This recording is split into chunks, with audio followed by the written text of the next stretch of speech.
Hello friends, welcome to Priyadarshini food court. ఈరోజు మనం చేయబోయే రెసిపీ కొత్తిమీర పప్పు. చాలా అంటే చాలా టేస్టీగా ఉంటుంది. చాలామంది కర్రీస్లో కొత్తిమీర వేస్తే దాన్ని తీసి పక్కన పెట్టేసి తింటూ ఉంటారు కదా.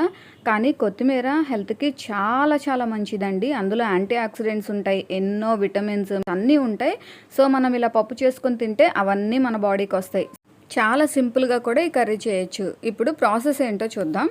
ముందుగా ఒక కుక్కర్ తీసుకొని అందులో ఒక చిన్న గ్లాసు కందిపప్పు వేసుకుంటున్నాము. దీన్ని ఫ్రెష్ వాటర్తో బాగా క్లీన్ చేసుకోవాలి. ఆ తర్వాత పప్పు ఉడకడానికి సరిపడినంత వాటర్ వేసుకుంటున్నాము. ఇందులో ఒక 2 కట్ చేసిన ఆనియన్స్, 7-8 పచ్చిమిర్చి, ఒక 3 టమాటోలని కట్ చేసి వేసుకుంటున్నాము. ఇక్కడ పచ్చిమిర్చితోనే మనకి కారం అంతా సరిపోవాలండి. మనం ఎక్కడ కారం యూజ్ చేయం కాబట్టి మీ టేస్ట్ని బట్టి మీరు పచ్చిమిర్చి అడ్జస్ట్ చేసి వేసుకోండి. కొంచెం కరివేపాకు, దంచిన వెల్లుల్లి, కొంచెం ఆయిల్, పసుపు వేసి ఒకసారి బాగా కలుపుకొని దీన్ని మూత పెట్టి విజిల్ పెట్టి 3-4 విజిల్స్ వచ్చే వరకు ఉడికించుకుందాం. మన ఛానల్ సబ్స్క్రైబ్ చేయకుండా వీడియో చూస్తున్న వాళ్ళు ఎవరైనా ఉంటే సబ్స్క్రైబ్ చేసుకోండి అండ్ ఈ వీడియోని లైక్ చేయడం అస్సలు మర్చిపోకండి. పప్పు పర్ఫెక్ట్గా ఉడికింది. రుచికి తగినంత ఉప్పు వేసి మెత్తగా రుబ్బుకోవాలి. ఎప్పుడు ఒకే రకమైన పప్పు చేయకుండా ఇలా డిఫరెంట్గా పప్పు చేసుకొని తింటే టేస్ట్ బాగుంటుంది, హెల్త్కి కూడా చాలా మంచిది. పప్పు కొంచెం గట్టిగా ఉంది అనిపిస్తే కొంచెం వాటర్ యాడ్ చేసుకోండి. ఒకసారి బాగా కలుపుకొని స్టవ్ ఆన్ చేసుకొని ఫ్లేమ్ని మీడియంకి సెట్ చేసి పెట్టుకోండి. ఇది కొంచెం ఉడుకుతుంది అనుకునే టైంలో ఒక కట్ట కొత్తిమీరని కాడలతో సహా కట్ చేసుకొని ఫ్రెష్ వాటర్తో బాగా క్లీన్ చేసుకొని ఇందులో వేసుకుంటున్నాము.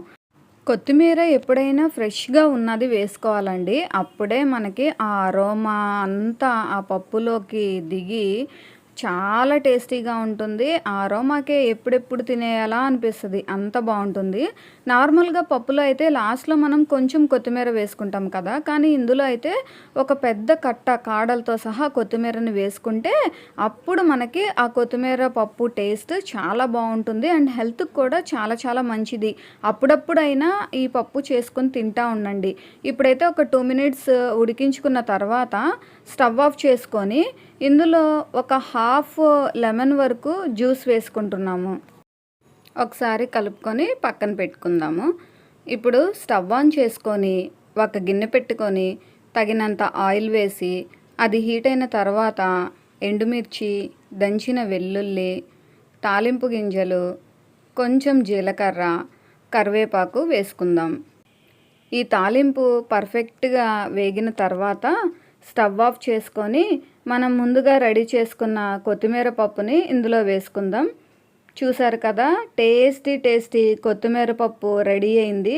చూస్తుంటేనే ఎప్పుడెప్పుడు తినేయాలా అనిపిస్తుందండి. అంత అరోమాటిక్గా కలర్ఫుల్గా భలే ఉంది.